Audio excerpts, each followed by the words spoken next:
Friends, मैं आपका friend Sarvesh Rajput एक बार फिर से आ गया आपके साथ एक नई जानकारी शेयर करने के लिए। और आज मैं अपने जो मैंने एडेनियम की सीडलिंग की हुई थी उसका अपडेट दे रहा हूँ आपको। मैं फिलहाल मैं इसका अपडेट वीडियो बनाने वाला नहीं था, लेकिन मुझे इसमें कुछ ग्रीन ग्रीन सी मॉस दिखी, जो कि नॉर्मल चीज़ है। अगर आप इसको जो है परमानेंट टेम्परेचर हाई मिलता है और ह्यूमिडिटी मेंटेन रहती है तो और सनलाइट मिल जाती है, तो ग्रीन मॉस जमना एक नॉर्मल चीज़ है। तो इसमें भी मेरे जो है ग्रीन मॉस जम रही थी, तो मैं इसका ट्रीटमेंट करने वाला था। फिर सोचा क्यों ना इसका वीडियो बना के आपके साथ भी शेयर कर दूं, जिससे आपको भी अगर ये प्रॉब्लम होती है तो उसके लिए आप कैसे करें कि आपका प्लांट, चूँकि इसको ग्रीन मॉस बिल्कुल भी पसंद नहीं है इस प्लांट को, तो ग्रीन मॉस अगर आपके इसमें पॉट में लग जाता है तो आप कैसे इसमें एडेनियम में ट्रीटमेंट करें उसका। पहले तो मैं कुछ सवालों के जवाब दे दूं जो मुझे एडेनियम में सबसे ज़्यादा पूछे जाते हैं कि इसकी पॉली बैग कब हटाएं। तो पॉली बैग कितने दिनों में हटाएं, इसका कोई दिनों में जवाब नहीं दे सकता मैं। जब भी आपको लगे कि आपके प्लांट अब पॉली बैग से टच हो रहे हैं, इतने बड़े हो गए हैं कि आपकी पॉली बैग उस पर छोटी पड़ रही है, आप हटा दें इसे। कोई फिक्स उसका टाइम नहीं है कि आप 2 दिन में, 3 दिन में, 10 दिन में, 15 दिन में, क्योंकि जर्मिनेशन कहीं कहीं 1-2 दिन में स्टार्ट हो जाती है, कहीं कहीं महीने लग जाते हैं जर्मिनेशन स्टार्ट होने में। जैसा सीड होता है, जैसा टेम्परेचर होता है, अलग अलग जगह पे ये वेरी करता है, जर्मिनेशन रेट वेरी करती है।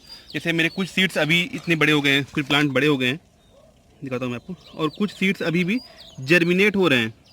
तो ये टाइम कुछ एग्जैक्ट टाइमिंग बता पाना थोड़ा, ये अब दिखा रहा हूँ कि ये देखिए ये सीड्स अभी जर्मिनेट हो रहे हैं, तो एग्जैक्ट टाइमिंग बता पाना कितने दिनों पे आप हटा दें पॉली बैग, तो ये कोई वो नहीं है, मतलब कि टाइमिंग नहीं बता सकता कोई भी। हाँ, ये है कि अब मैंने इसकी पॉली बैग आज ही हटाई है, क्योंकि मुझे इसमें कुछ प्लांट्स में प्रॉब्लम दिखने लगी थी। क्योंकि ये दिख रहे हैं आप, ये जो सबसे बड़ा पेड़ है मेरा प्लांट था इसका एडेनियम का, ये सबसे ऊपर जो पॉली बैग में जो कंटिन्यू मॉइस्चर रहता है, इसका जो मॉइस्चर उड़ता है पॉली बैग से टच होता है, तो वो मॉइस्चर इसकी पत्तियों से कंटिन्यू टच होने के कारण इसकी पत्तियाँ गलना शुरू हो गई थी। इसलिए मैंने पॉली बैग हटा दिया। एक प्लांट ये था, ये गलना शुरू हो गया था, और एक प्लांट ये काफ़ी हद तक गल भी गया था, इसकी पत्तियाँ गल गई। फिलहाल प्लांट मेरा बचा हुआ है, इसकी पत्तियाँ ऊपर की बर्न होना शुरू हो गई थी, तो मैंने इसका आज ही पॉली बैग हटा दिया है। अब आते हैं, अगर आपके पॉट में ये ग्रीन मॉस, इस तरह की ग्रीन मॉस पैदा होने लगती है तो आखिर किया जाए।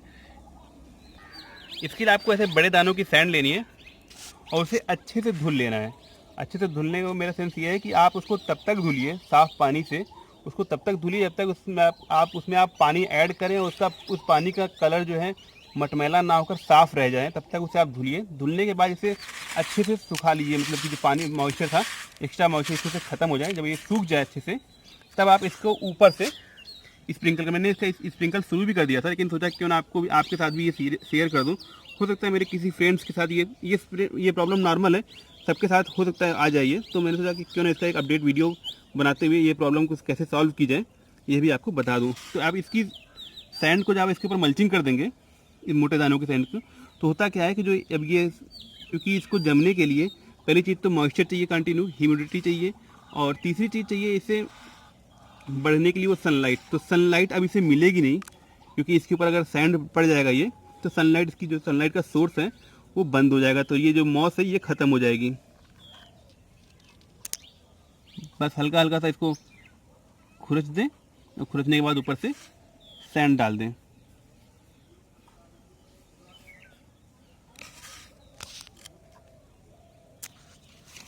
इसकी सीडलिंग के बारे में मुझे सबसे ज़्यादा पूछा जाने वाला दूसरा क्वेश्चन ये था कि इसके सीड्स कितने दिन में जर्मिनेट होते हैं। तो इसका भी कोई पर्टिकुलर, मतलब कि एग्जैक्ट कोई जवाब नहीं है इसका मेरे पास कि कितने दिन में जर्मिनेट हो जाएंगे आपके, क्योंकि मेरे कुछ सीड्स थे जो 72 घंटे में जर्मिनेट हो गए थे।